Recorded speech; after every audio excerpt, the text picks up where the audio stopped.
చెయ్యము అనే ఆలోచనతోనే మొన్నటి వరకు కొంత సహనంతో ప్రభుత్వం ఏవైతే ఉన్నటువంటి తప్పుల్ని సరిదిద్దుకొని ముందుకు కొనసాగుతుందని అనుకున్నాం. ప్రభుత్వం వచ్చి 6 నెలలైంది.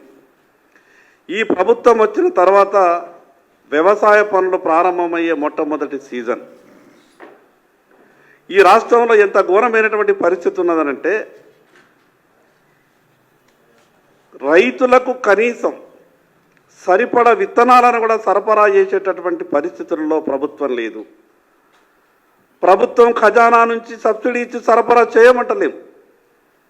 కనీసం ఏ కంపెనీ ఏ విత్తనాలని ఉత్పత్తి చేసింది, మార్కెట్లో డిమాండ్ ఉన్నటువంటి విత్తనాలు ఏమున్నాయి, ఏ జిల్లాలో ఏ విత్తనాల డిమాండ్ ఉన్నదనేది ఇప్పటి వరకు వ్యవసాయ శాఖ ప్రణాళిక లేదు. గొప్పగా చెప్పిండ్రు, రైతులారా ఎవరు అధైర్యపడకండి, ఆగస్టు 15వ తారీఖు తర్వాత రుణమాఫీ చేసే బాధ్యత నాది అని రాష్ట్ర ముఖ్యమంత్రి గారు గొప్పగా మాట్లాడుతున్నారు. దేవుళ్ళ మీద ఒట్లు పెట్టుకొని వారం 10 రోజుల లోపల విత్తనాలు నాటే సమయం ఆసన్నమైంది. ఒక పక్క విత్తనాల కొరకే భార్య పిల్లలతో సహా లైన్లో నిలబడితే కానీ విత్తనాలు దొరికేటటువంటి పరిస్థితిలో లేదు.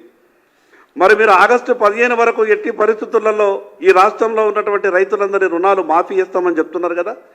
మాఫీ చేస్తామని చెప్తున్నటువంటి మీకు అంత గ్యారంటీగా ఉన్నప్పుడు వెంటనే బ్యాంకర్ల మీటింగ్ ఏర్పాటు చేసి ఈ ప్రభుత్వం తరపున బ్యాంకర్లకు ఒక అఫిడవిట్ ఇచ్చి, ప్రభుత్వం తరపున బ్యాంకర్లకు ఒక గ్యారంటీ ఇచ్చి, మేము ఆగస్టు 15కు ఈ రాష్ట్రంలో ఎన్ని వేల కోట్ల రూపాయల రైతుల అప్పులున్నా సరే ఈ ప్రభుత్వం కడుతుంది, మీరు వెంటనే ఈ రాష్ట్రంలో ఉన్నటువంటి రైతులందరికీ పంట రుణాలు ఇవ్వండి అని ఎందుకు మీరు బ్యాంకర్లతో మీటింగ్ ఏర్పాటు చేసి ఆదేశాలు ఇస్తలేరు? ఈరోజు రైతు చేతిలో చిల్లి గవ్వలేదు. ఒక పక్క బ్యాంకుల దగ్గరికి వెళ్తే బ్యాంకర్లు ఏమంటారంటే మీది గతంలో తీసుకున్నటువంటి పంట రుణమే మా దగ్గర బాకీ ఉన్నది, ₹1 కూడా మీకు లోన్ ఇచ్చేటటువంటి పరిస్థితి లేదని బ్యాంకర్లు అంటారు. రైతు చేతిలో చిల్లి గవ్వలేదు. బయట వ్యాపారుల దగ్గరికి వెళ్తే నెలకు ₹5 ₹6 మిత్తితోని వ్యాపారులు ఈ రకంగా గందరగోళమైనటువంటి పరిస్థితుల్లో రాష్ట్రంలో వ్యవసాయం నడుస్తున్నది. గొప్పగా చెప్పిండ్రు, ఈ రాష్ట్రంలో డూప్లికేట్ విత్తనాలకి వస్తే పీడీ చట్టాన్ని ఉపయోగిస్తాం, తద్వారా నేరస్తులంతా కూడా గడగడలాడాలా, ఈ ప్రభుత్వం అంటే ఏంటో తడాకా చూపిస్తామని చెప్పిండ్రు. ఆదిలాబాదులో డూప్లికేట్ విత్తనాలు దొరికిన గంటకే నేరస్తులు కోర్టు నుంచి బయటకు వస్తారు. ఎక్కడికి వెళ్ళినాయి మీ కఠిన చట్టాలు, ఏమైపోయినాయి మీ పీడీ యాక్ట్లు? కేవలం మాటలకే పరిమితమైనటువంటి ఈ ప్రభుత్వం ఈ రకంగా పరిపాలన కొనసాగిస్తే రాష్ట్రంలో రైతులకు చాలా ఇబ్బందులు ఎదుర్కోవాల్సి వస్తుంది. మరి అదేవిధంగా ఈ కాంగ్రెస్ పార్టీ గొప్పగా చెప్తుంది, మాది రైతుల ప్రభుత్వం, మేము రైతులకు మేలు చేయడానికే రాష్ట్ర ప్రజలు మాకు అవకాశం ఇచ్చారని మాట్లాడతారు. ఇప్పటి వరకు ఫసల్ బీమా మీద ఈ రాష్ట్రంలో అమలు చేస్తామని ఒక పక్కకు చెప్పిండ్రు. అసలు ఎవరి ప్రీమియం ఎంత, ఎవరు కట్టాలా? కేంద్ర ప్రభుత్వ ప్రీమియం మినా ఈ రాష్ట్ర ప్రభుత్వం కట్టేటటువంటి ప్రీమియమే కాకుండా రైతులు కట్టే ప్రీమియం కూడా ఈ రాష్ట్ర ప్రభుత్వం భరించాలని మేము మాట్లాడినప్పుడు ఒక పక్క కడతాము అనే విధంగా మాట్లాడిండ్రు. కానీ ఇప్పటి వరకు దాని మీద స్పష్టమైనటువంటి ఆదేశాలు ప్రభుత్వం నుండి లేవు. రైతుకు కనీసం ప్రభుత్వం నుంచి ఒక సమాచారం లేదు. ఇప్పుడు అసలు ఏ కంపెనీ ఉత్పత్తి చేసిన సీడ్ మార్కెట్లో అందుబాటులో ఉన్నదో ఇప్పటి వరకు వ్యవసాయ శాఖ సమీక్ష చేసినట్టు మాకు అనిపిస్తలేదు. స్టేట్ లెవెల్ బ్యాంకర్స్ మీటింగ్ జరిగిపోయింది, 3 నెలలు అయిపోయింది జరిగిపోయి, కానీ జిల్లా లెవెల్ బ్యాంకర్స్ కమిటీకి ఎటువంటి డైరెక్షన్ వెళ్ళలేదు. పంట రుణాలు రైతులకు ఎక్కడా కూడా అందుతలేవు, కేవలం రెన్యువల్స్ మాత్రమే చేస్తున్నారు. వేల కోట్ల రూపాయలు ఇప్పటికే పంట రుణాలు రైతులందరికీ బ్యాంకర్లు ఇవ్వాలా. ఒక పక్క బ్యాంకర్లేమో రైతులు లోన్లు కట్టలేరు కాబట్టి మేము ఇవ్వలేని పరిస్థితులు ఉన్నామని బ్యాంకర్లు మాట్లాడతారు. ప్రభుత్వ ప్రకటన ఎన్నికల తర్వాత ఒక తీరు, 4 నెలల తర్వాత ఇంకో తీరు, రేపు ఏ రకంగా మాట్లాడతారో ప్రభుత్వ ప్రకటన కూడా అర్థం కానటువంటి పరిస్థితి ఉన్నది. నకిలీ విత్తనాలని అరికట్టడంలో ప్రభుత్వం పూర్తిగా వైఫల్యం చెందింది. ఒక నేరస్తుడు నకిలీ విత్తనాలతో దొరికి మళ్ళీ 4 గంటల తర్వాత బయటకు వచ్చి నాకేం చేయగలుగుతుంది ఈ చట్టం, ఎప్పుడో 1960లో ఉన్నటువంటి ఆ చట్టాన్ని ఇప్పుడు అమలు చేస్తామంటే అది ఎక్కడా కూడా డూప్లికేట్ విత్తనాలని కంట్రోల్ చేసేటటువంటి పరిస్థితి లేదు. ఈరోజు భారతీయ జనతా పార్టీ అదేవిధంగా మిగతా రాజకీయ పక్షాల తరఫున కూడా రాష్ట్ర ప్రధాన కార్యదర్శి గారికి ఉన్నటువంటి పరిస్థితి అంతా కూడా వివరించడం జరిగింది. ఇప్పటికైనా ఈ ప్రభుత్వం మేల్కొనాలా? కేవలం రాజకీయాల మీదనే సోనియా గాంధీ గారి మీద చూపిస్తున్నటువంటి ప్రేమ, ప్రియాంక గాంధీ గారి మీద చూపిస్తున్నటువంటి ప్రేమ ఈ రాష్ట్ర ముఖ్యమంత్రి గారు రైతుల మీద చూపియారా అని అనుమానం వస్తూ ఉన్నది. మీరంతా ఢిల్లీ పోయి మీరు రావాలి అని ఇంత బతిమలాడి పిలిపించుకునే ప్రయత్నం చేస్తున్నారు కదా. ఈ రాష్ట్రంలో ఉన్నటువంటి రైతులు పడుతున్నటువంటి కష్టాలు మీకు కనిపిస్తలేవా? ఈ రాష్ట్రంలో ప్రభుత్వంలో ఉన్నటువంటి పెద్దలు ఒక్కసారి ఆత్మవిమర్శన చేసుకోవాలా. ఇప్పుడైనా ఈ ప్రభుత్వం మేల్కొనాలా? ఇంకొక 24 గంటలు ఈ ప్రభుత్వానికి సమయం ఇస్తున్నాం. జరిగినటువంటి తప్పుల్ని వెంటనే సరిదిద్దుకోండి. ఏ జిల్లాలో ఏ విత్తనాల డిమాండ్ ఉన్నదో వెంటనే ఆయా కంపెనీలకు మీరు డైరెక్షన్ ఇవ్వాలా.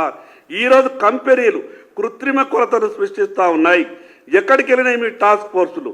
ఏమైపోయినాయి వ్యవసాయ శాఖలు ఉన్నటువంటి విజిలెన్స్?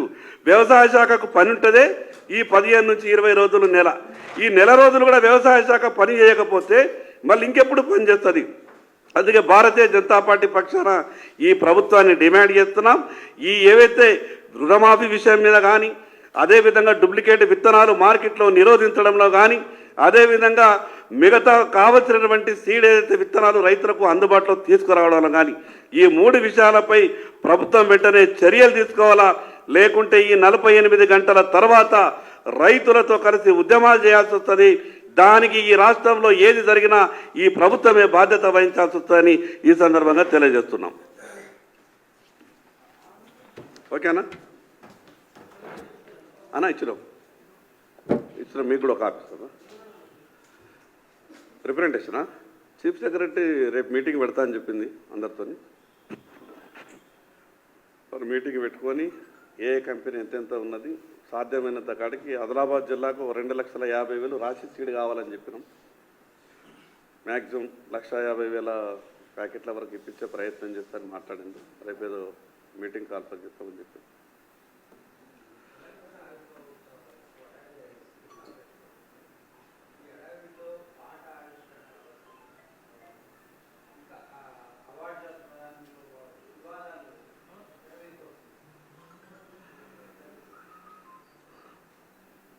అంటే ఈ ప్రభుత్వ ఆలోచన అంతా కూడా కొత్తగా మేము చేసేదేమీ లేదు, పాత విషయాల మీద చర్చ పెట్టి 5 సంవత్సరాలు పరిపాలన కొనసాగిస్తే బాగుంటుందేమో అని ఆలోచన చేసే విధంగా కనిపిస్తూ ఉన్నారు.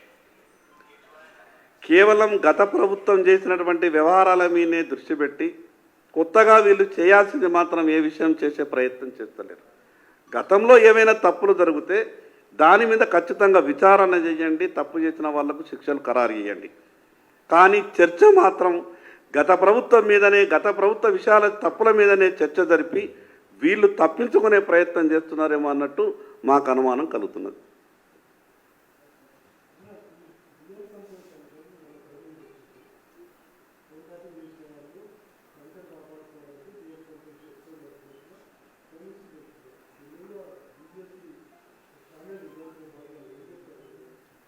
పెద్దలు మాట్లాడతారన్న ఆ విషయం మీద, జాతీయ స్థాయి అంశం కాబట్టి పెద్దలు మాట్లాడతారు.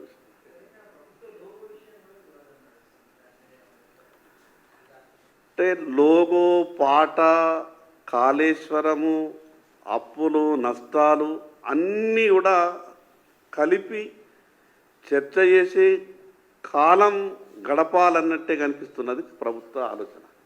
ఈ విషయం ఇక్కడ కాదు, మేము అసెంబ్లీలో మాట్లాడినాం. మీ ఆలోచన అంతా కూడా మీరు ఇచ్చేటటువంటి గ్యారంటీల మీద దృష్టి పెడతలేరు, మీరు ఇచ్చినటువంటి హామీల మీద దృష్టి పెడతలేరు, కేవలం గతంలో జరిగినటువంటి విషయాల మీద చర్చ జరుపుతున్నారు అని ఆ రోజు మేము అసెంబ్లీలో కూడా మాట్లాడినాం. ప్రభుత్వం వచ్చి 6 నెలలు గడిచింది, ఎక్కడా ఏమీ కాలేదు.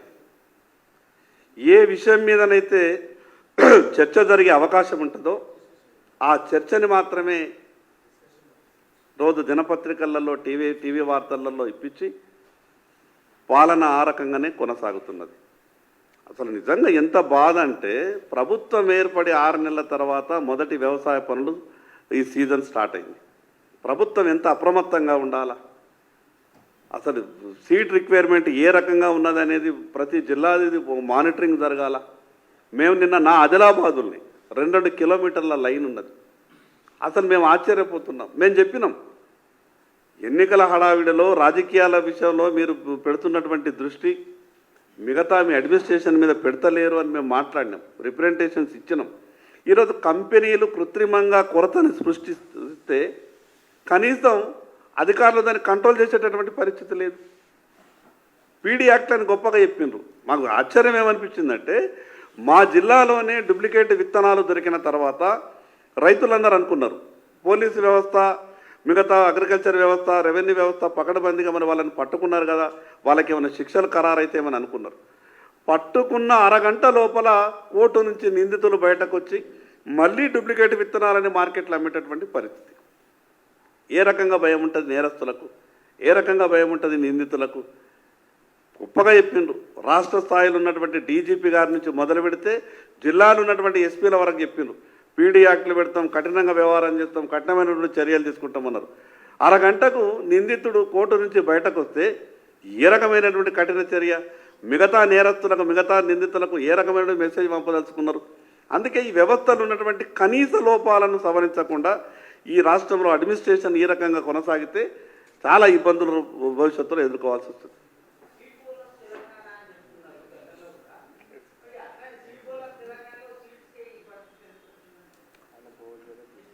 ఇప్పుడు కేసీఆర్ గారేమో ఆ రోజు లేనిది ఉన్నట్టు డబ్బా కొట్టిండు.